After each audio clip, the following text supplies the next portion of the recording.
పంటల బీమా వైఎస్ఆర్సీపీ ప్రభుత్వం అమలు చేస్తే చంద్రబాబు నాయుడు గారి ప్రభుత్వం వచ్చిన తర్వాత ఆ ఉచిత పంటల బీమా ఎత్తివేసిన పరిస్థితుల్లో ఈరోజు రాష్ట్రంలో వ్యవసాయం కనిపిస్తూ ఉంది.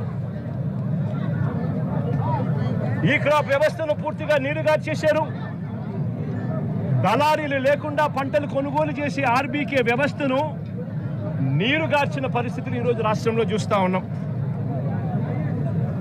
ఎరువులు, విత్తనాలు, పురుగుల మందులు ఇవన్నీ కూడా నాణ్యతను పరిశీలించి నాణ్యతకు ప్రభుత్వమే గ్యారంటీ ఇస్తూ రాష్ట్రంలో ప్రతి రూరల్ కాన్స్టిట్యుయెన్సీలో 146 ల్యాబులు ఏర్పాటు చేసి, కాన్స్టిట్యుయెన్సీకి ఒక ల్యాబ్ను ఏర్పాటు చేసి ఆ ల్యాబులన్నీ అందుబాటులో తీసుకొని వచ్చి విత్తనాలు కానీ, ఎరువులు కానీ, పురుగుల మందులు కానీ ఆర్బీకేల ద్వారానే నాణ్యతకు గ్యారంటీ ఇస్తూ రైతులకు గ్రామంలోనే రైతులకు అందుబాటులో ఉండే పరిస్థితిని వైఎస్ఆర్సీపీ ప్రభుత్వం చేస్తే ఈ ప్రభుత్వం దాన్ని పూర్తిగా గాలికి వదిలేసి ఈరోజు మళ్ళీ రాష్ట్రంలో కల్తీ విత్తనాలు, కల్తీ ఎరువులు, కల్తీ పురుగుల మందుల మధ్య రైతు జీవితం తల్లడిల్లిపోతా ఉన్న పరిస్థితి ఈరోజు రాష్ట్రంలో కనిపిస్తూ ఉంది.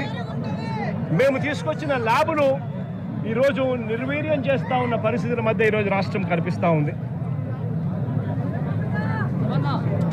మా ప్రభుత్వ హయాంలో ధాన్యం కొనుగోలు కాక ఆర్బీకేల ద్వారానే దళారీ వ్యవస్థ తీసేసి ధాన్యం కొనుగోలులో ప్రతి రైతుకు కూడా కనీస మద్దతు ధర ఖచ్చితంగా రైతుకు అందుబాటులోకి తీసుకొచ్చే కార్యక్రమం మేము చేస్తూ ప్రతి రైతుకు కూడా ఎంఎస్పి మాత్రమే కాకుండా జిఎల్టీ ఛార్జెస్ కింద, అంటే gunny bags, logistics, gunny bags, labour, transport కింద ప్రతి రైతుకు ఎకరాకు 10,000 రూపాయలు అదనంగా మా ప్రభుత్వ హయాంలో, వైఎస్ఆర్సీపీ ప్రభుత్వ హయాంలో ప్రతి రైతుకు కూడా మేము ఇచ్చేవాళ్ళం.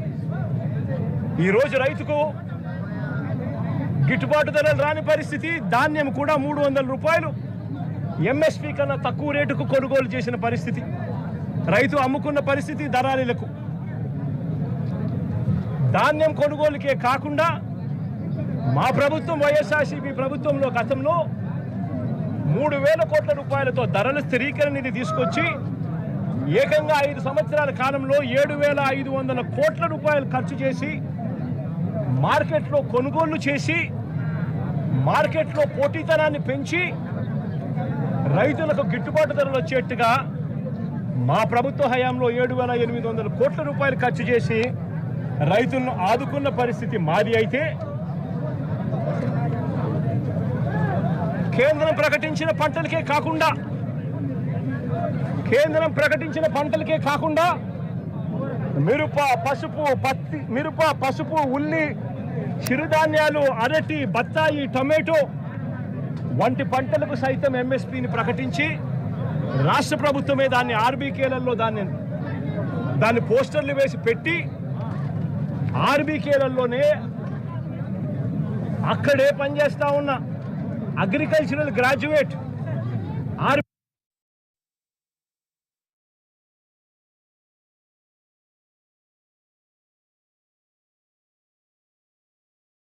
కేలో అక్కడే కూర్చోబెట్టి ఆ పంటలకు సంబంధించిన రేట్లు వెంటనే అప్డేట్ చేసేవాళ్ళు.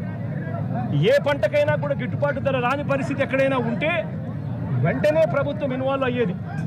జాయింట్ కలెక్టర్లు అందరూ కూడా మార్క్ఫెడ్కు వీళ్ళందరూ కూడా జాయింట్ ఎండీలుగా వీళ్ళందరినీ కూడా నమోదు చేశారు. వెంటనే మార్కెటింగ్ శాఖ ఇన్వాల్వ్ అయ్యి జాయింట్ కలెక్టర్ల ఆధ్వర్యంలో పంటలు కొనుగోలు చేసే పరిస్థితి. ఈరోజు అవన్నీ కూడా గాలికి ఎగిరిపోయిన పరిస్థితుల మధ్య ఈరోజు రాష్ట్రంలో వ్యవసాయం జరుగుతూ ఉంది. ఈరోజు ఈ పొగాకు పంటే తీసుకుంటే ఈ చంద్రబాబు నాయుడు గారి ప్రభుత్వం రాక మునుపు అంటే మా ప్రభుత్వం చివరి సంవత్సరంలో కూడా పొగాకు పంటకు సంబంధించి 2023-24 అంటే మా ప్రభుత్వ హయాంలో కేజీ 366 రూపాయలు అంటే గత సంవత్సరం కేజీ 366 రూపాయలు అంటే 36,000 రూపాయలకు kg tobacco kg Virginia tobacco అమ్ముడుపోయింది. గత సంవత్సరం హైగ్రేడ్ 36,000 రూపాయలు క్వింటాల్కి అమ్ముడుపోతే లో గ్రేడ్ కూడా 24,000 రూపాయలకు తగ్గకుండా క్వింటాలకు గత సంవత్సరం అమ్ముడుపోయిన పరిస్థితుల మధ్య ఈరోజు పరిస్థితి ఏమిటి అని చెప్పి ఒక్కసారి మనమే వెళ్ళి చూసాం. ఈరోజు కాస్తో కూస్తో జగన్ వస్తున్నాడు కాబట్టి అని చెప్పి కాస్తో కూస్తో వీళ్ళంతా కూడా సిండికేట్ కింద ఫామ్ అయ్యి కాస్తో కూస్తో 100 రేట్లు పెంచే ప్రయత్నం చేశారు. జగన్ వస్తున్నాడు కదా, మళ్ళీ జగన్ ఎక్కడ మాట్లాడతాడో మళ్ళీ అల్లరవుతుందేమో అని చెప్పి. కానీ పరిస్థితి చూస్తే ఒకసారి మామూలుగా మార్చిలో ప్రొక్యూర్మెంట్ స్టార్ట్ చేయాలి. మార్చు, ఏప్రిల్, మే, జూన్ ఈ 4 నెలల్లో మామూలుగా ప్రొక్యూర్మెంట్ కంప్లీట్ కావాలి. 220 మిలియన్ టన్నుల ప్రొక్యూర్మెంట్ చేయాల్సి ఉంటే కేవలం 40 మిలియన్ టన్నులు మాత్రమే ప్రొక్యూర్మెంట్ చేసిన పరిస్థితులు ఈరోజు రాష్ట్రంలో కనిపిస్తూ ఉన్నాయి. ఈరోజు రేట్ ఎంత అని చెప్పి చూస్తే ఈరోజు బ్రైట్ క్వాలిటీ అంటే హై గ్రేడ్ క్వాలిటీ ఆవరేజ్ మీద నేను ఇక్కడికి రాక మునుపు వరకు కూడా ఆవరేజ్ మీద 220 రూపాయల నుంచి 260 రూపాయల మధ్యలో అమ్ముడుపోయే పరిస్థితి.